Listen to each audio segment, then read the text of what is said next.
मैं रामपाल मीणा से आचार्य इतिहास LBS गवर्नमेंट कॉलेज कोटपुतली, कक्षा BA पार्ट थर्ड, सब्जेक्ट आधुनिक विश्व का इतिहास, पेपर सेकंड। आज मेरा व्याख्यान नेपोलियन के आंतरिक सुधारों पर है, यानी नेपोलियन के आंतरिक सुधार, यह आज का व्याख्यान है। नेपोलियन बोनापार्ट ने 1799 से 1804 ईस्वी तक प्रथम कौंसिल के रूप में शासन किया। इस अवधि में उसने फ्रांस में निम्नलिखित सुधार किए। नंबर 1, नए संविधान का निर्माण। नेपोलियन ने अपनी स्थिति सुदृढ़ करने के लिए एक नए संविधान का निर्माण 1799 ईस्वी में किया। इस संविधान द्वारा सीनेट ने कार्यपालिका की शक्ति 3 निर्वाचित कौंसिलों को सौंप दी, जिनका कार्यकाल 10 वर्ष था। इनमें प्रथम कौंसिल नेपोलियन बोनापार्ट बना। नाम के लिए गणतंत्रात्मक शासन प्रणाली कायम रही, किंतु संपूर्ण शक्ति नेपोलियन के हाथों में रही। नेपोलियन ने स्थानीय संस्थाओं की संपूर्ण शक्ति समाप्त कर दी और शासन के सभी सूत्र अपने हाथों में रखे। नंबर 2, शासन सुधार। नेपोलियन ने देश का शासन सुव्यवस्थित किया और उसमें क्रांति के आदर्शों के अनुरूप सुधार किया। उसने स्वतंत्रता के स्थान पर समानता पर जोर दिया और विशेषाधिकारों को समाप्त किया। नंबर 3, आर्थिक सुधार। नेपोलियन ने मितव्ययिता पर ध्यान दिया। कर वसूल करने का कार्य केंद्रीय सरकार के पास रहा। 1800 ईस्वी में बैंक ऑफ फ्रांस का गठन किया गया। बैंक ने जहां एक और सरकारी ऋणों एवं राजस्व संग्रह की व्यवस्था को सुचारू रूप से नियंत्रित किया, वहीं दूसरी ओर कम ब्याज दर पर ऋण देकर वाणिज्य को भी बढ़ावा दिया। 1803 ईस्वी में इसे नोट जारी करने का एकाधिकार दे दिया गया। क्रांति काल में सामंतों और चर्च की जो भूमि छीनकर किसानों को बांट दी गई थी, वह उन्हीं के पास रहने दी। उसने सेना के खर्च का भार विजित प्रदेशों पर डाला। फ्रांस की जनता को इससे मुक्त रखा।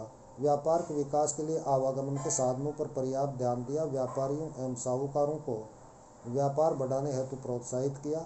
नई मशीनों के प्रयोग को बढ़ावा दिया। फ्रांसीसी वस्तुओं की बिक्री हेतु प्रदर्शनियों का आयोजन किया गया। इंग्लैंड से आने वाली वस्तुओं पर रोक लगाई गई। अधीनस्थ देशों से सस्ते दामों पर कच्चा माल मंगाकर तैयार माल महंगे दामों पर निर्यात किया गया, ताकि फ्रांस को लाभ हो। नंबर 4, शिक्षा संबंधी सुधार। शिक्षा पर चर्च का नियंत्रण समाप्त कर राजकीय नियंत्रण स्थापित किया गया। शिक्षा के राष्ट्रीय एवं धर्मनिरपेक्ष स्वरूप को स्वीकार कर 4 स्तरों पर विभाजित किया गया: प्राथमिक, माध्यमिक, तकनीकी और विश्वविद्यालय। प्रीफेक्टों तथा उप प्रीफेक्टों की देखरेख में शिक्षा का कार्य सौंपा गया। व्यावसायिक एवं सैनिक स्कूलों की स्थापना की गई। उच्च शिक्षा के लिए पेरिस विश्वविद्यालय का पुनर्गठन किया गया, जिसके प्रमुख शिक्षकों की नियुक्ति वह स्वयं करता था। उसने शिक्षकों के प्रशिक्षण के लिए नॉर्मल स्कूल खोले, निर्धन और प्रतिभावान छात्रों के लिए छात्रवृत्ति की व्यवस्था की तथा शोध संस्थान भी स्थापित किया। साहित्य, कला एवं विज्ञान को प्रोत्साहन दिया। अध्यापकों तथा विद्यार्थियों को राज्य के प्रति भक्ति की शपथ लेनी पड़ती थी। नंबर 5, पोप के साथ समझौता। नेपोलियन धर्म के क्षेत्र में तटस्थ था, किंतु धर्म का उपयोग अपनी राजनीतिक व्यवस्था को मजबूत करने के लिए चाहता था। अतः उसने 1802 में पोप पायस सप्तम के साथ एक धार्मिक समझौता, जिसको कॉनकॉर्डेट कहा जाता है, किया, जिसके अंतर्गत कैथोलिक धर्म को राजकीय धर्म के रूप में स्वीकार किया गया। बिशपों के नाम प्रस्तुत करने का अधिकार सरकार के पास व नियुक्ति का अधिकार पोप के पास रहा। क्रांति काल में बंदी बनाए गए पादरियों को मुक्त किया गया। पादरियों को राजकोष से वेतन देने की व्यवस्था की गई। निर्वासित पादरियों को फ्रांस वापस बुलाया गया। प्रत्येक व्यक्ति को धार्मिक स्वतंत्रता प्रदान की गई। पोप ने क्रांति काल में जब्त भूमि पर से अपना अधिकार त्याग दिया। धर्माधिकारियों को फ्रांस की सरकार के प्रति शपथ लेनी पड़ती थी। नंबर 6, नेपोलियन की कानून संहिता। नेपोलियन का सबसे स्थायी कार्य कानूनों का संकलन था। नेपोलियन ने 4 प्रसिद्ध विधिवेत्ताओं, जिनकी नियुक्ति उसने 1800 में की थी, उनकी सहायता से 1804 में फ्रांस में नई कानून संहिता लागू की, जिसमें 5 तरह के कानूनों का संग्रह है। नंबर 1, सिविल कोड, जिसको नागरिक संहिता कहा जाता है, 1804 ईस्वी। Number 2, code of civil procedure, अर्थात नागरिक प्रक्रिया की संहिता, 1806 ईस्वी। नंबर 3, पेनल कोड, अर्थात दंड विधान 1810 ईस्वी।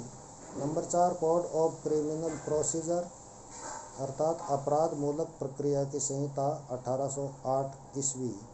तथा नंबर 5 कॉमर्शियल कोड अर्थात व्यवसाय संबंधी कानून 1807 ईस्वी। फ्रांस में क्रांति से पहले तथा क्रांति काल में बने असंख्य कानूनों को समाप्त कर दिया गया, पुराने कानूनों के दोषों को दूर किया गया और क्रांतिकारी समय के उपयोगी कानूनों को भी उचित स्थान दिया गया। जूरी की सहायता से खुले में मुकदमे सुनने की व्यवस्था की गई। सभी की समानता के सिद्धांत को स्वीकार किया गया। सभी पुत्रों को संपत्ति के उत्तराधिकार में बराबरी का अधिकार दिया गया। इससे पहले ज्येष्ठ पुत्र को संपत्ति का अधिकार होता था, वो अब समाप्त कर दिया गया। विवाह को एक पवित्र बंधन माना गया, लेकिन स्त्रियों को पुरुषों की अपेक्षा कम महत्व दिया गया। उन्हें पूर्णतः अपने पति के अधीन कर दिया गया। सिविल मैरिज तथा तलाक को स्वीकार किया गया। व्यक्तिगत संपत्ति के सिद्धांत को मान्यता दी गई और भूमि पर स्वामी का अधिकार माना गया। परिवार में पिता को सर्वोच्च स्थान दिया गया। ब्याज की दर तय कर दी गई। मालिक मजदूर संघर्ष में मालिकों के हितों को महत्व दिया गया। नेपोलियन ने इस संहिता को अपने द्वारा विजित प्रदेशों, बेल्जियम, जर्मनी के कुछ हिस्सों तथा इटली में भी लागू किया। नंबर 7 सार्वजनिक हित के कार्य। नेपोलियन ने संचार एवं वाणिज्य की सुविधा के लिए अनेक मार्गों का निर्माण करवाया। अनेक महत्वपूर्ण पुल भी इस काल में बनाए गए। नहरों एवं जलमार्गों की व्यवस्था को भी सुचारू किया गया।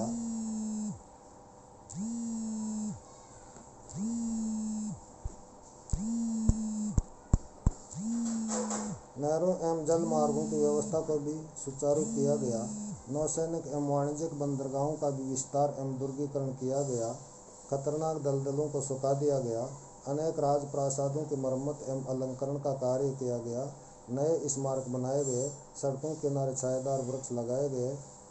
इटली, स्पेन एवं नीदरलैंड से लाई गई बहुमूल्य कलाकृतियों से फ्रांस के संग्रहालय तथा महलों को सजा दिया गया। धन्यवाद।